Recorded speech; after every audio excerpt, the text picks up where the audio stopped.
샬롬 축복합니다. 가정에서 함께하는 새벽 예배 5월 11일 목요일 아침입니다. 우리 함께 찬송가 그 크신 하나님의 사랑 304장 찬양입니다.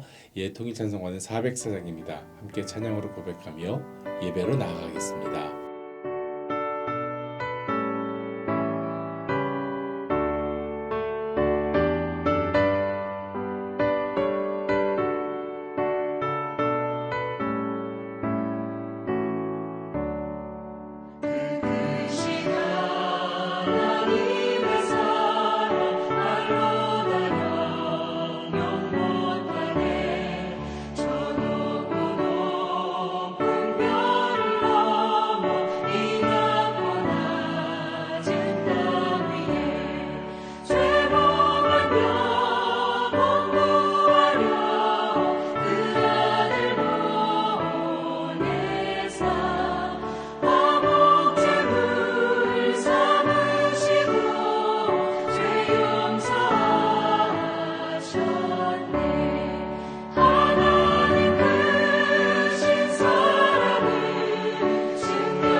기도하겠습니다.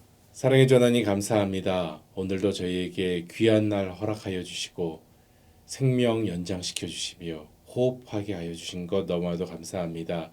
이 5월달 우리가 행복한 가정, 행복한 교회를 놓고 기도합니다.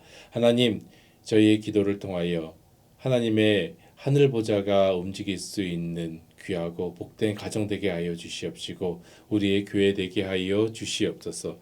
이 시간 기도하는 것은 큰 산이 평지가 되는 기적만을 바라지 말고 하나님께 순종하는 순종의 삶 살아갈 수 있는 우리의 가정, 우리의 교회, 우리의 모습들 되게 하여 주시옵소서.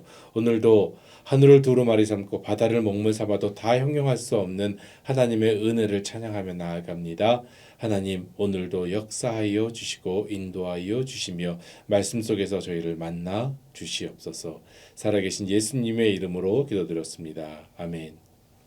이 시간 함께 나눌 말씀은 레위기 7장 28절로 38절까지에 있는 말씀입니다. 레위기 7장 28절로 38절에 있는 말씀 우리 함께 합독하며 읽었으면 좋겠습니다. 제가 28절부터 봉독합니다. 여호와께서 모세에게 말씀하여 이르시되 이스라엘 자손에게 말하여 이르라 화목 제물을 여호와께 드리려는 자는 그 화목 제물 중에서 그의 예물을 여호와께 가져오되 여호와의 화제물은 그 사람이 자기 손으로 가져올지니 곧 그 제물의 기름과 가슴을 가져올 것이요 제사장은 그 가슴을 여호와 앞에 흔들어 요제를 삼고 그 기름은 제단 위에서 불사를 것이며 가슴은 아론과 그의 자손에게 돌릴 것이며 또 너희는 그 화목 제물의 오른쪽 뒷다리를 제사장에게 주어 거제를 삼을지니 아론의 자손 중에서 화목 제물의 피와 기름을 드리는 자는 그 오른쪽 뒷다리를 자기의 소득으로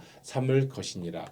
내가 이스라엘 자손의 화목 제물 중에서 그 흔든 가슴과 든 뒷다리를 가져다가 제사장 아론과 그의 자손에게 주었나니 이는 이스라엘 자손에게서 받을 영원한 소득이니라. 이는 여호와의 화제물 중에서 아론에게 돌릴 것과 그의 아들들에게 돌릴 것이니 그들을 세워 여호와의 제사장의 직분을 행하게 한 날 곧 그들에게 기름 부은 날에 여호와께서 명령하사 이스라엘 자손 중에서 그들에게 돌리게 하신 것이라.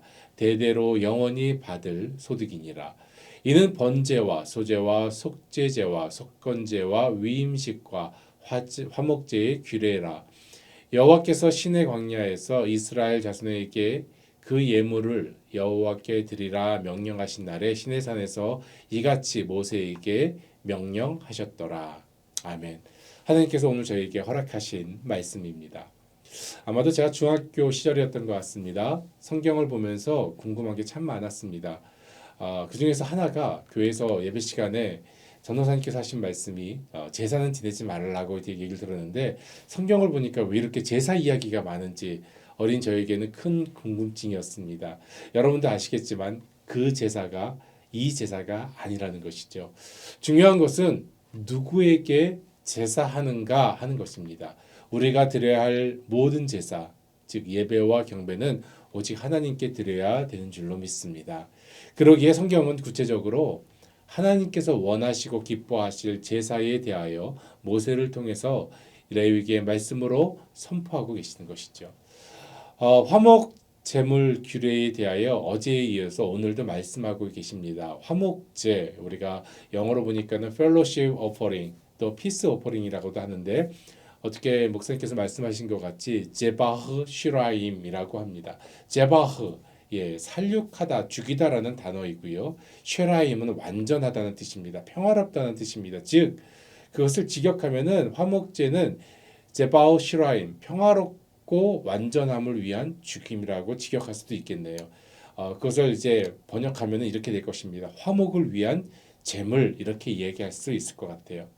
먼저 살펴본 레위기 1장에서부터 5장까지의 내용에서 우리는 하나님께 드리는 5가지의 제사에 대해서 살펴보았습니다. 그리고 이번 주에 저희가 보고 있는 6장과 7장은 이 5가지 제사에 대한 보충 설명에 대한 그 규례에 대한 설명을 하고 있지요.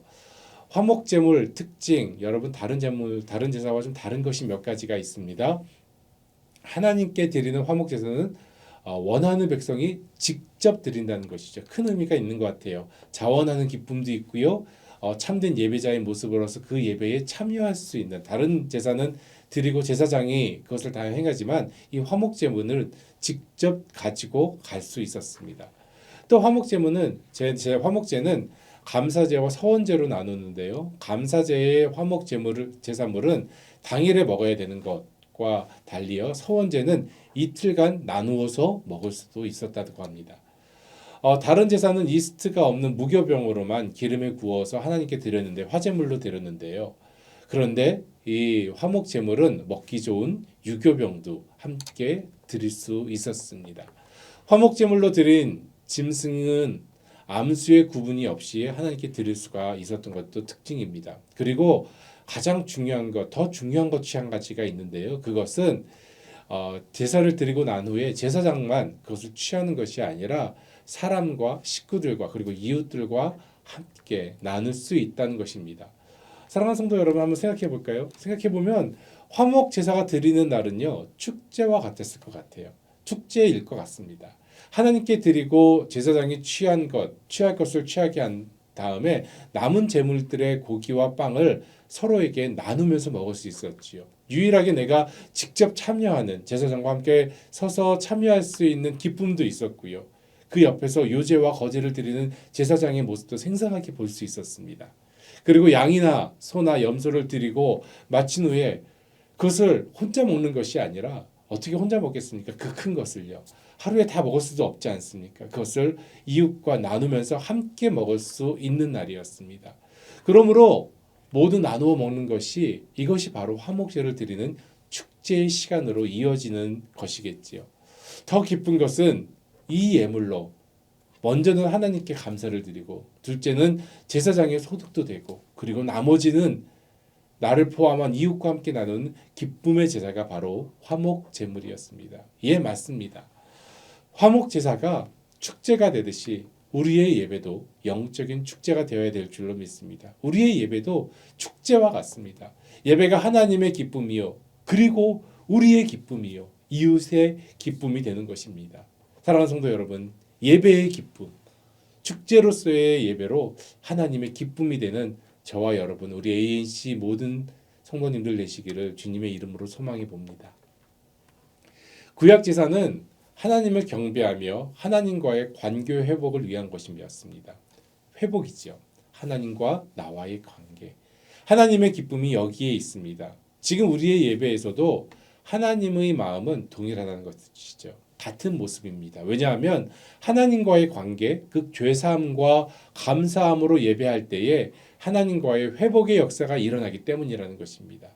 그러므로 구약의 제사와 우리의 예배, 시간과 공간은 다르지만, 형식도 다르지만 그 중심은 동일하다는 것이죠. 그러면 여기서 제가 한번 질문을 하나 하고 싶습니다. 여러분, 예배와 연극의 차이점이 무엇일까요? 예배와 연극의 차이점. 연극은 대중 관객을 위하여 무대에 올려지는 것이지만, 예배는 누구를 위한 것입니까? 오직 한 분 하나님을 향하여 드려지는 것입니다. 오직 하나님을 향한 예배, 당연하다고 생각할 수 있겠지만 우리는 착각할 때가 참 많이 있지요. 예배가 회중을 위한 것으로 준비하는 모습이 너무 많습니다. 예배에 참여하는 사람, 시커 서비스가 되는 때가 너무나도 많다는 것이죠. 그러나 분명히 그것은 아니라는 것입니다. 예배는 오직 하나님을 향하고 있는 것입니다. 설교자도, 성가대도, 찬양팀도, 찬양 인도자도, 기도자도, 안내와 봉사하는 봉사자들도, 예배에 참여하는 모든 사람들 역시도 하나님을 향하여, 오직 하나님 한 분만을 위하여 행하는 것입니다. 그러기에 예배의 대상은 관람하는 관객이라면, 우리의 예배는 오직 한 분 하늘 객석에서 계신 하나님을 위해 준비한 예배로 드리는 것입니다. 그렇기 때문에 우리가 주일 전에 먼저 예배를 준비하는 모습, 마음을 준비하고 경건한 모습으로 나아가는 것 중요하다고 봅니다. 이러한 예배 가운데 참 감사한 것이 있죠. 그것은 그 예배 안에서 하나님께서 우리에게 은혜를 부어주신다는 것입니다. 당연히 드려야 할 예배인데 이 예배에서 우리에게 성령을 허락하시어 은혜를 베풀어 주신다는 것입니다. 얼마나 큰 은혜이고 기쁨입니까? 사랑하는 성도 여러분, 우리의 예배가 오직 하나님께 영광 되기를 소망합니다. 하나님의 기쁨이 되기를 원합니다. 그리고 하나님의 감격하심으로 오늘도 우리의 예배 가운데 은혜를 베풀어 주시는 하나님을 만나는 귀한 예배, 귀한 예배자 되기를 주님의 이름으로 소망합니다. 오늘 본문은 화목 제물에 대한 세부 사항에 대해서 말씀하고 계시지요. 직접 가져온 화목 제물의 기름과 가슴, 뒷다리, 그리고 무교병과 유교병을 요제로 흔들고 거제로 들어 올려서 하나님께 향기로운 향기로 예물로 드린 후에 제사장에 돌릴 것을 이야기합니다. 오늘 본문 30절에서 34절까지 있는 말씀인데요. 제가 봉독합니다. 여호와의 화제물은 그 사람이 자기 손으로 가져올지니 곧 그 제물의 기름과 가슴을 가져올 것이요 제사장은 그 가슴을 여호와 앞에 흔들어 요제를 삼고 그 기름은 제단 위에서 불사를 것이며 가슴은 아론과 그의 자손에게 돌릴 것이며 또 너희는 그 화목 제물의 오른쪽 뒷다리를 제사장에게 주어 거제를 삼을지니 아론의 자손 중에서 화목 제물의 피와 기름을 드리는 자는 그 오른쪽 뒷다리를 자기의 소득으로 삼을 것이니라. 내가 이스라엘 자손의 화목 제물 중에서 그 흩는 가슴과 든 뒷다리를 가져다가 제사장 아론과 그의 자손에게 주었나니 이는 이스라엘 자손에게서 받을 영원한 소득이니라. 예, 제사장은 직분을 수행하고 제사의 제물을 취할 것을 하나님께서 레위기를 통하여 명령하십니다. 이것을 잘못 생각하면 이렇게 생각할 수도 있겠어요. 구약의 제사장은 생계수단으로 백성들이 드려진 제물을 받았고 이 제사장의 생계가 되었기 때문에 지금의 교회도 똑같이 모든 예물과 헌금 그리고 하나님의 것들이 목회자들에게 생계수단이 되어야 하는 것이 아닌가. 나름대로 답을 생각해 보면 그렇지만은 않다는 것이 저의 답입니다. 그렇지만은 않습니다. 구약의 시대가 무슨 시대입니까? 예, 율법 시대입니다. 그리고 지금 우리가 살고 있는 이 신약의 시대는 은혜의 시대이고 복음의 시대입니다. 지금 우리도 은혜의 시대를 살고 있고 복음의 시대를 살아가고 있습니다. 구약은 성막과 성전과 제사장을 통하여 제사드림으로 하나님을 만났습니다. 하지만 지금 우리는 하나님의 독생자 아들 예수 그리스도가 이 땅에 오신 이후에 우리는 예수 그리스도의 십자가의 보혈과 희생으로 죄인임에도 불구하고 예수 그리스도의 그 이름으로 하나님을 만나게 되는 은혜 안에 있는 줄로 믿습니다. 이전에는 성막에서 성전에서 제사장의 제사를 통해서만 하나님을 만날 수 있었다면 지금은 예수님의 은혜로 누구나 성소와 지성소로 들어가서 예배함으로써 하나님을 만나고 회복되어지는 은혜 안에 우리는 서 있다는 것입니다. 오직 예수 그리스도를 통하여. 요한일서 4장 10절에 이렇게 이야기합니다. 사랑은 여기 있으니 우리가 하나님을 사랑한 것이 아니요 오직 하나님이 우리를 사랑하사 우리 죄를 위하여 화목제로 그 아들을 보내셨음이니라. 그러기에 구약의 제사 제물이 제사장들에게 아론의 자손들에게 생계가 되었지만 지금 은혜의 시대 안에 있는 그리스도의 몸된 교회의 지체들에게는 예수 그리스도의 이름으로 드려지는 것이 하나님께서 하나님의 교회를 통하여 성직자뿐만 아니라 교회와 세상에 나누는 축제가 되는 것입니다. 성직자를 포함한 모든 자들에게 나누어지는 은혜가 되는 줄로 믿습니다. 로마서 3장 25절로부터 26절에 있는 말씀입니다. 이 예수를 하나님이 그의 피로써 믿음으로 말미암는 화목 제물로 세우셨으니 이는 하나님께서 길이 참으시는 중에 전에 지은 죄를 간과하심으로 자기의 의로우심을 나타내려 하심이니 곧 이때에 자기의 의로우심을 나타내사 자기도 의로우시며 또한 예수 믿는 자를 의롭다 하려 하심이라. 예, 하나님께서 예수 그리스도를 화목 제물로 세워 주셨습니다. 성막도 성전도 제사장도 예수 그리스도 이름 안에서 이제 다시 세워진 것입니다. 그러므로 이제 우리는 예수 그리스도 안에서 화목 제사, 화목의 예배, 감사의 제사, 감사의 예배로 드리면 되는 것입니다. 예수님의 십자가 사랑으로 우리는 회복되어 죄 사함 받고 죄인의 길에서 이제는 화목제 제사, 축제의 예배로 나아갈 수 있는 것입니다. 이전에는 모든 제물이 제사장에게 돌아왔다면 이제는 화목 제물 대신 예수님의 은혜로 우리 모두에게 베풀어지는 은혜 안에 거하는 줄로 믿습니다. 말씀을 정리하고자 합니다. 예수님은 우리의 화목 제물이 되어 주셨습니다. 우리는 화목 제물 대신 예수님과 함께 지성소로 예배로 나아갈 수 있습니다. 내 손으로 바치는 제물로 하나님은 우리를 화목하게 하십니다. 그 제물을 하나님은 기쁘게 받으시고 제사장을 세우고 그리스도의 교회를 세우며 이웃에게 나누어 주고 계시다는 것입니다. 그 중심 예수 그리스도입니다. 사랑하는 성도 여러분, 예수님과 함께 화목제로 나아가길 원합니다. 예수님과 함께 축제의 예배로 나아가길 원합니다. 우리의 예배가 오직 한 분 하나님을 향한 기쁨과 회복과 감사의 예배가 되어서 예수 그리스도의 제자로 그리고 하나님이 찾으시는 참된 예배자로 세워지기를 주님의 이름으로 축원드립니다. 우리 함께 기도드리도록 하겠습니다. 사랑의 하나님, 참 감사합니다. 우리에게 화목제물 대신 예수님을 우리에게 허락하여 주시어서 우리가 예배할 때 예수 그리스도의 그 이름 붙잡고 나가게 하신 것 너무나도 감사합니다. 우리 삶의 참 화목제사가 예배를 통하여 나타날 수 있도록 인도하여 주시옵시고 그 기쁨이 나와 내 가족뿐만이 아니라 모든 이웃에게 전달되는 기쁨의 시간 될 수 있도록 인도하여 주시옵소서. 오직 예수 그리스도께서 우리의 화목제물이 되어 주셔서 그 은혜가 내 안에, 우리 교회 안에, 우리 커뮤니티 안에, 우리의 삶 가운데 영원토록 역사하도록 주님 이 시간 함께하여 주시옵소서. 오늘도 주님의 손 붙잡고 나아갑니다. 함께 동행하여 주옵시고 화목제물 되신 예수님을 닮아가는 우리의 삶 될 수 있도록 주님 저희를 승리케 하여 주시옵소서. 감사합니다. 살아계신 예수님의 이름으로 기도드렸습니다. 아멘. 여러분의 기도 제목을 가지고 계속해서 나아가기를 소망합니다.